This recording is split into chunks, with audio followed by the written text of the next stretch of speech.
I think we'll see the crews heading off before we see the puff of smoke. There we go. And men's Division 4 is underway. Looks to be a quick start from all the crews there. But St Anthony's in particular had a little bit of a strange angle off the start there. They seem to have recovered and are gaining fairly quickly on Wolfson. Yeah, Wolfson will be trying to mow down St Anne's who are on for spoons. So I think for Wolfson it's going to be bump without getting bumped by St Anthony's. Although I have to say that Anthony's are putting in a spectacular push now on Wolfson. That's down to maybe about half, if not a third of a length between St Anthony's and Wolfson in the middle of this division. Yes, big gap behind St Anthony's.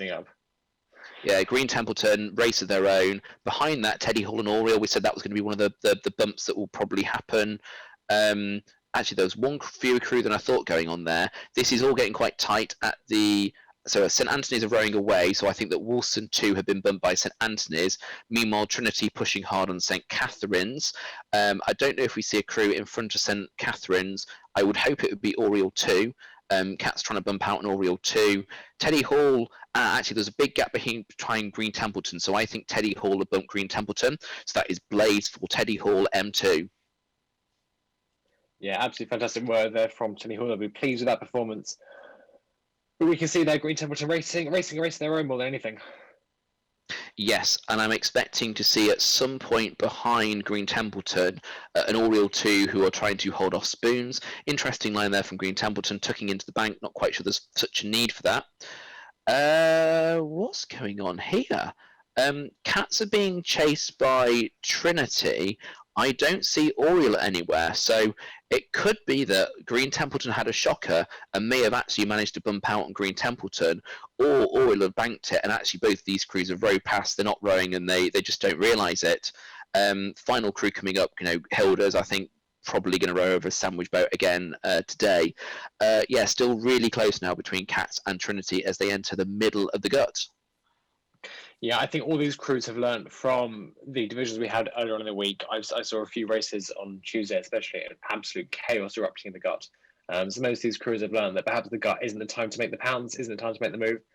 Instead, it's sort of time for getting your ducks in a row so that when you come round past long bridges, you can really unleash an attack on the crew ahead of you. Yeah, so we have towards head of the division, that looks like the Wolfson boat. So Wolfson haven't made an impression on St Anne's.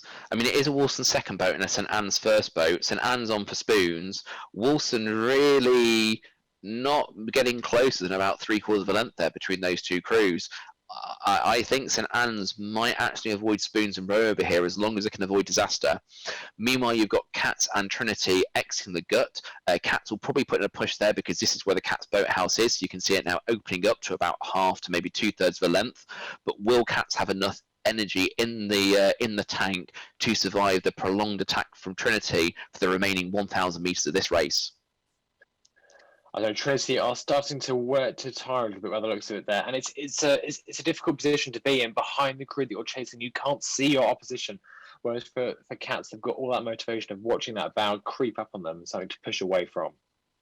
Yeah, it looked like Trinity had better timing, but worse hand heights and a bit more splashiness, whereas Cats had kind of bow four catching a little bit before stern four. So I think probably Cats with the better boat speed there, but there's room for improvement, I think, for both crews there in that pilot, not in that pilot, in that two boat sandwich. And it's really important to get the most out of your technique every single stroke because we said milliseconds don't matter, but seconds do matter.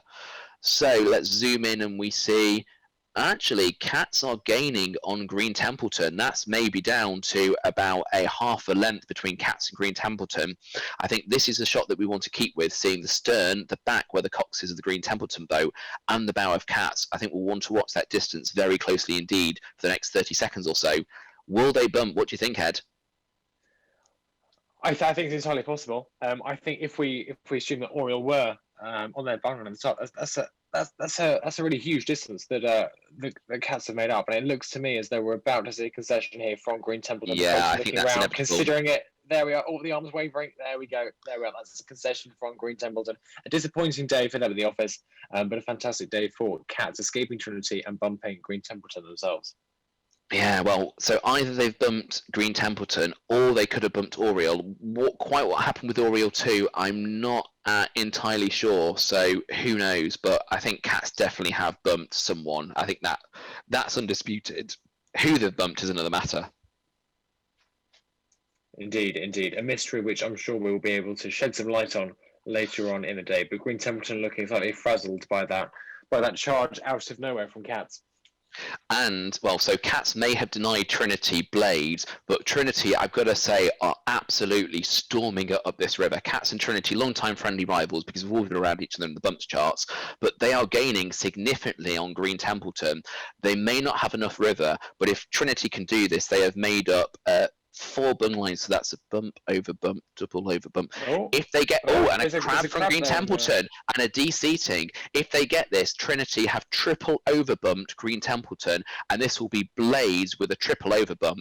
If Trinity get this is absolutely heroic, and they 100% deserve blades for getting this. Even though I used to bow alongside Green Templeton now running away, I think Trinity have got the hearts and minds of everyone watching the stream on them. Sorry, Green Templeton, but I think Trinity are the people's champions here. What are Trinity doing?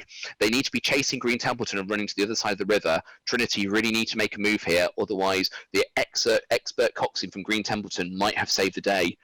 Oh wow, what a finish this is. Wow, indeed. Green Templeton really have run away there from the Trinity crew. That'd be absolutely crushing for those rowers of the Trinity crew who didn't quite manage to make the bump. I am puzzled at that. So Green Templeton ran away to the other side of the river, as they are entitled to do. It's not the racing line, but this is a fight for survival. And it looks like Trinity just decided to go back onto the racing line and not chase the crew they were going for a bump for, and they look so close. I hate to say it, but I think they might have thrown that away. I'm really sorry, Trinity, but I think you threw that one out the window. My goodness.